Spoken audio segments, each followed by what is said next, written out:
Ito naman po yung kanilang pinakabagong Bristol Maxi 160. Wow, grabe no? Maxi scooter talaga yung kanyang dating. At kung ating tititigan dito sa bandang harapan mga ka-LM, may kahawig. At talagang hawig na hawig no? Kamukhang kamukha niya po yung X-Max 300. Very attractive talaga itong kanyang headlight design. Naka-V-shape po rito sa bandang harapan. Combination po yan ng glossy white and then matte black. At ito pong kanyang main light is LED na po yung kanyang ginagamit. At may split na daytime running light po rito po sa magkabila. At dito sa bandang itaas, mayroon po itong integrated na visor. White color, hindi po siya adjustable. At talagang hawig na hawig sa X-Max, no? Dahil itong kanyang mga turn signals ay located na rin po rito sa bandang itaas. LED na rin po yan. More visible po siya kapag kayo po ay liliko sa kanan at kaliwa. Yun ang kagandahan yan. Mapunta naman po tayo rito sa kanyang side profile. Mayroon po palang nakalagay rito na Bristol Motorcycle logo. Combination naman po ito ng glossy white and then metallic black dito po sa kanyang side profile. Mapunta naman po tayo rito sa kanyang front suspension. Ito po pala ay gumagamit ng traditional telescopic fork, matte black color. At mayroon naman po itong single rotor disc brake with single pot caliper na matte black. At ito pong kanyang stock na mag wheel, matte black yung kulay. Ito po ay naka Y design. At ang sukat naman po ng kanyang gulong rito sa harapan, ito po ay mayroong sukat na 170 by 13-54. 170. Naka CST tires na po pala yan mga ka-LM. At ito po palang kanyang front fender, combination din po siya ng metallic black and then glossy white. At may nakalagay po pala rito na decal na ABS plus TCS. Ito ang isa sa mga mas impressive na specs and features nito pong kanilang Bristol Maxi 160. Dahil mayroon na po siyang anti-lock braking system. Naka-dual yan mga ka-LM ha. Mayroon tayo dito sa harap. Mayroon din po tayo rito sa likod. Ang kagandahan naman po niyan, pagdating po sa mga sudden stop, ang ABS po ay nakakapagbigay po yan ng smooth na braking power. At ang kagandahan pa niyan, mayroon pa po siyang TCS, also known as Traction Control System. Dito naman po sa bandang likuran, may sensor po tayo rito na kung saan binabantayan niya po yung pag-ikot ng gulong 100 times per second. At pag na-detect niya po na mag-i-skid yung ating likurang gulong, ay agad niya pong hahabulin at pagpapantayan yung ikot ng gulong magmula rito sa harapan para po mapigilan na mag-slide or masemplang itong ating scooter. Napakagandang features, di ba? May TCS, may ABS. Wow, suwabe talaga. Napakaganda ng kanyang specs and features. Mapunta naman po tayo rito sa kanyang fully digital meter panel display. Wala akong masabi mga ka-LM. Gayang-gaya. Naka-dual panel din po siya. The same na the same doon po sa Maxi 300. Yung X-Max 300, di ba? Mayroon naman po siyang mga light indicators dito sa magkabila. At ito pong kanyang panel is mayroon po siyang two-tone color combination na metallic black with white. At ito naman pong kanyang handlebar cover, ganun din. White color combination, no? Ayan, no? Nakatierno po siya. At itong kanyang handlebar cover is metallic black naman po. At pagdating naman po rito sa kanyang button selector, mayroon po itong passing light, high beam and low beam, at mayroon po siyang button selector dito na enter tsaka select. Para naman po rito po sa kanyang digital meter panel display. Nandirito naman po itong kanyang turn signal selector at ang kanyang horn. Pakinggan natin mga ka-LM. Sakto lang, no?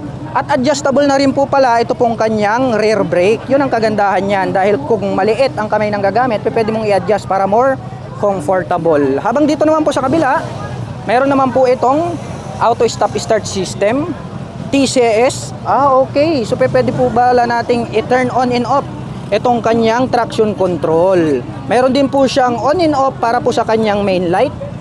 Nandirito naman po itong kanyang electric starter. At ganun din po itong kanyang front brake, adjustable po yan. At ito pong kanyang stock na side mirror, dahon type naman po siya, saktong-sakto, maporma na din. Mapunta naman po tayo rito sa kanyang ignition. Ito po pala ay equipped with smart keyless system. Pa-remote ka na lang, no? Ang gara ng motor na to. Included na rin po pala rito yung kanyang fuel at set opener. Ngayon naman, buksan natin itong kanyang upuan para naman makita natin kung gaano ba kaluwag itong kanyang underseat compartment. Hindi naman siya ganun kaluwag mga ka-LM, pero malawak din siya. At marami na po tayo diyang mailalagay na mga personal belongings. So close natin. Ito naman pong kanyang upuan, black color lang naman po siya. Yung pagkakatahe is matibay din. At ang kagandahan niyan mga ka-LM, malambot itong kanyang upuan. Kaya very comfortable sakyan. At ito naman pong kanyang integrated na grab bar is metallic black color naman po siya. Mapunta naman po tayo rito sa kanyang fuel tank. Located po yung fuel tip dito po sa bandang gitna. Less hassle na rin po kapag kayo ay magpapagas dahil hindi nyo na po kailangang bumaba mula sa inyong pagkakaupo. Silipin naman po natin itong kanyang pillion board. May rubber cover on top. At ang kagandahan niyan, mayroon po itong footrest extension. Sakyan naman po natin para maipakita ko sa inyo kung gaano kaluwag ito pong kanyang pillion board. Sakto lang mga ka-LM, oh. Spacious naman po siya. Very occupied niya po itong ating mga paa. At ang kagandahan niyan pagdating sa long rides driving situation, pag nangangalay na itong ating mga paa, pwede po natin yang i-stretch para less fatigue po pagdating po sa mga malalayong biyahe. Baba muna tayo. At ito naman pong kanyang side stand is glossy black. Mayroon na rin po itong side stand engine kill switch. Once po na naka-engage yan, automatic, hindi na po tatakbo at mag-ooperate ito pong ating scooter. So mas safe po siya. Ito pong kanyang center stand is glossy black color lang din po siya. At ito pong kanyang engine, napaka-muscular ng pagkaka-design. Black color din po siya na metallic. Mayroon naman po siyang logo ng Bristol dito sa bandang gitna. At ito pong ating pillion step para sa ating back rider is chrome color na alloy. Not fadable, mas maganda yan compare sa metal. At nagkaroon po pala siya rito ng windlet. Medyo maskulado rin yung kanyang pairings dito sa bandang gitna. At habang dito naman po sa bandang itaas, glossy white naman po siya at may nakalagay naman po rito na Maxi 160. Chrome color, ito po is 3D emblem kaya very attractive sa ating mga paningin. At silipin naman po natin ito pong kanyang tail light. Wow, napaka-astig din po ng pagkaka-design itong kanyang tail light ha. At ang kagandahan po niyan, included na po pala dito sa kanyang tail light assembly ito pong kanyang mga turn signals. At mayroon pa po siya ritong split na daytime running light sa bandang ibaba. Mayroon naman po siyang added reflector lights dito sa gitna. Mayroon pa po siya rito sa bandang gilid. Bilugan naman. At pag ating sinilip tong naka-emboss na part na to, mayroon na po siyang plate light. At ito pong kanyang rear fender ang kanyang nagsisilbing plate holder. Dumako naman po tayo rito po sa kanyang rear suspension. Equip po ito ng dual sub-tank shock absorber. Wow, amazing. Grabe. Itong mga Maxi scooter na nilalabas ng Bristol ha. Naka sub-tank shock absorber. Gold color yung canister. Silipin natin kung adjustable, hindi naman po. Pero ang kagandahan po niyan ay nakakapagbigay po yan ng accurate at magandang bouncing performance. Simple lang naman po itong kanyang stock pipe. Ito pong kanyang head protection guard is matte black color. Ganun din yung tip niya at mayroon naman po itong single exhaust. At pagdating naman po rito sa kanyang rear braking system, equip po ito ng single rotor disc brake, flower design with single pot caliper na matte black color. At ang sukat naman po ng kanyang gulong rito sa likuran, ito po ay mayroong sukat na 130 by 70-13. Pang city riding condition po, ito pong kanyang stock tires. Mayroon na din po pala siya ritong built-in na mudguard para maiwasan po natin na matalsikan ng putik yung other body parts ng ating scooter.